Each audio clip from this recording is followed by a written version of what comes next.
Welcome back to Yoshi Entertainment, everybody. So not too long ago, this story hit the media, and I've said this before, and I'm going to say it again in this video before anybody decides to get offended. I don't play when it comes to these kids.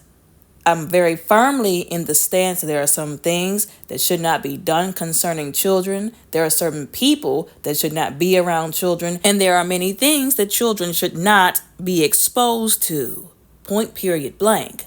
Now, just recently on the show Gracie's Corner, which is a show that is tailored to children, they invited an individual by the name of Big Freedia onto the show. If you don't know who Big Freedia is, just give the name a Google and that'll tell you everything that you need to know about that. And I've said before, there are certain things, certain individuals, certain lifestyles that children do not need to be exposed to. Again, before anybody says, or you're trying to say that certain individuals shouldn't be around children, shouldn't have certain opportunities. When it comes to the kids, I've said this before, once again, leave the kids out of it. Whether people want to realize this or not, this is an agenda that is being pushed by the mainstream media and by the industry. Leave the children out of it. Why couldn't they just go to an adult show? There are people who would not have wanted that there either. But why the children? At some point in time, we're going to have to stop and ask ourselves, why always the children? Why are they always going to these children's shows? Why are they always infiltrating them? Why are they always trying to push these agendas in them? They know children are watching these. And Gracie's Corner is not the first nor the only show where they have done something like this or to this nature, where they've put something in there that children do not need to be watching, especially at those ages. So at some point in time, some people who want to be delusional are going to have to gain some common sense and ask the question, why the children? What is the real motive behind why they keep doing this concerning these kids? And if you really think about it, if you really pray about it, you'll find out it's because they are trying to desensitize these children. They are trying to get them used to something they should not even be exposed to, something they don't even need to be in the conversation of, so that in the future, whenever they really want this all to be out there blatantly and plain and simple, like it has been increasingly so over these last couple of years, it'll be less of a problem. There'll be less people who will see it as a problem, as the problem that it is. One point that I've noticed that people try to argue and push is that these people are trying to do something monumental for the community, if you will. And then let me go ahead and say this, because y'all know I'm one of the first people to always point out how our culture and the Black community is very in the trash. It's bad enough that we already have little Black boys and little Black girls who have identity issues. They've got other issues because of the trauma that they have sustained due to raggedy and abusive adults in their lives, especially some of their own parents. You've got grown individuals, Black men and women, who still have trauma, who still have issues, identity crisis, issues with their sexuality that they've been having issues with since they were children that they unfortunately carried into their adult lives. Y'all don't think it starts somewhere? And y'all don't think that this is how, or at least this is one of the ways that it happens? This is how we end up with a generation of confused children who grow up to be confused adults because they saw something, they were involved in something, they were indoctrinated in some kind of way concerning stuff, concerning things they never should have been. And nobody helped them. They just saw it as, oh, well, this is what we do in the new age. This is just how things are now. You know, people are just going to have to make way and, you know, be quiet about it or be whatever about it. Just, you know, lay down and take it, so to speak. But then again, when we have a generation of adults now who are confused, who don't know what to do, or have an identity crisis, everybody wants to ask the question why. Then they're all running to the therapist when they should be running to God. And no shade to, therapists, because I've said before, God and therapy is what's needed, especially in this generation. They're all running to other people, looking to find love in the wrong places when they need to be running to God because they're confused because of stuff like this. And I know it might seem like a stretch, but again, it always starts somewhere. There's some, industry entity, some individual, some group that's always getting their foot in the door.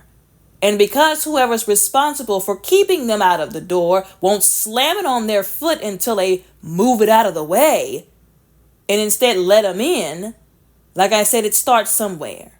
And again, it's sad that this is coming from the Black community that already has enough issues and problems that they've yet to address. And another point some people try to argue is, oh, this is like, paving the way for the little girls. Or, oh, this is representation for the little girls. No, it's not. It's actually the opposite of that. It's ruining their representation. It's actually ruining their individuality. Hopefully, I don't get a whole lot of backlash for saying this because this is YouTube. Although we're going to tell the truth over here. Having people who are born as men represent themselves as women does more detriment to women who are born as women and little girls than almost anything else. Aside from people who just blatantly hate women and little girls and want to make life harder for them. But I've noticed that people are not ready for that conversation, and it's really sad how people will bury their heads in the sand until things explode in everybody's faces, and it's harder for everybody, including themselves, and will still try to bury their heads in the sand. It's really ridiculous. We've got two choices. Either we can wake up or we can watch things go down in flames. To extend a little bit more on what I was talking about there, keep in mind, and by the way, the person who created Gracie's Corner was a woman. Apparently, she received some awards for creating this show because she's a woman creator who created this show.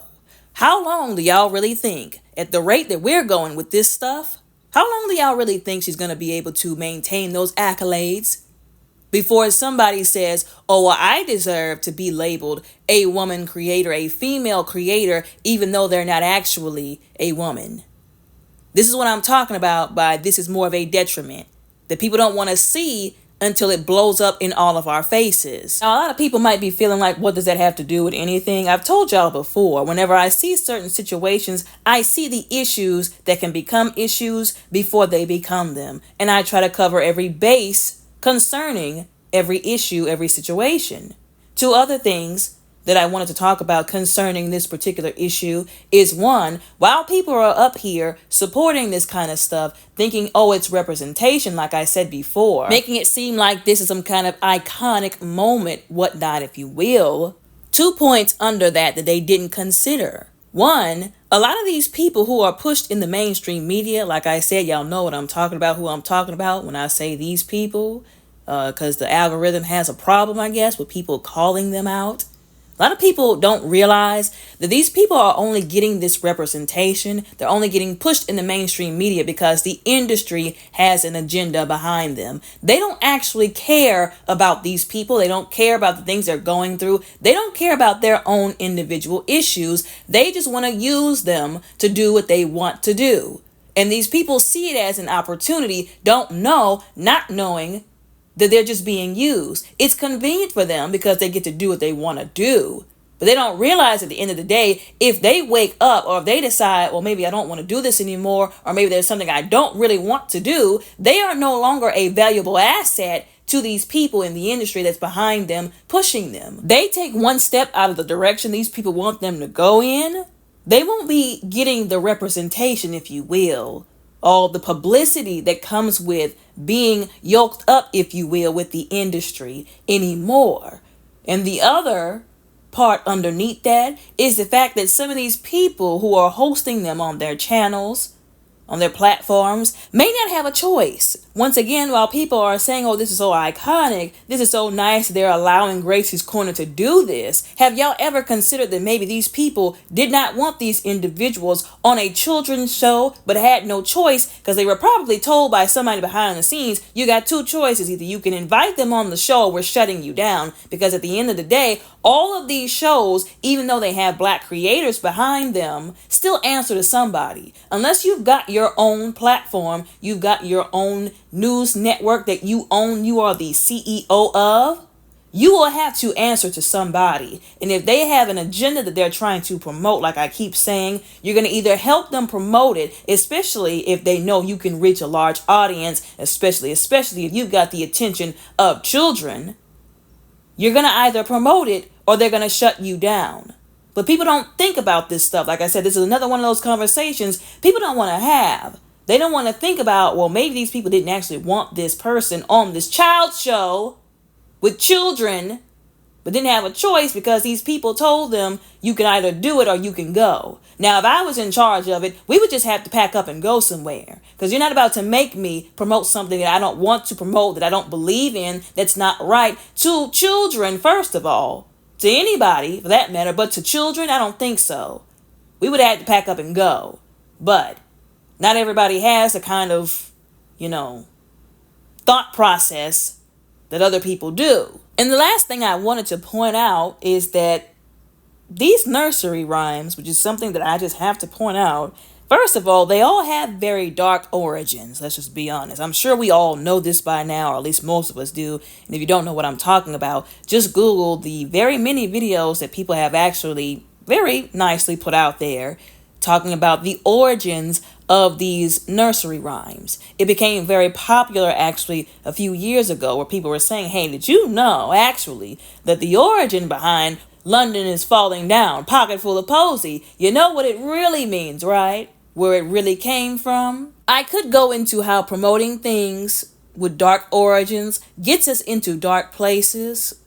But like I said, people are not ready to have that conversation. And there's a lot of people who are not ready to wrap their heads around that. They don't have the mental capacity to understand it. And I know a lot of people are saying, well, Yoshi Entertainment, what in the world else are they supposed to sing for the children? Well, they call themselves Black content creators, don't they? Create some new songs that don't have dark origins behind them. Oh, for crying out loud, involve God in some of your songs. Make nursery rhymes that actually have scriptures in them. I'm not talking about go grab the old ones that still have those dark origins and then just shove a scripture in there. No, make an actual nursery rhyme, a song that is nothing but lyrics of scriptures. And that'll definitely keep some people from wanting to be involved with you. And by some people, I mean usually the people with bad intentions. Anyways, hopefully this video didn't go over everybody's heads. If you don't agree, you actually have the right to do that. I just ask that you do it respectfully. Y'all let me know what y'all think about this down in the comments below. Respectfully, don't forget to like and subscribe. Y'all all have a very blessed, beautiful, and safe day.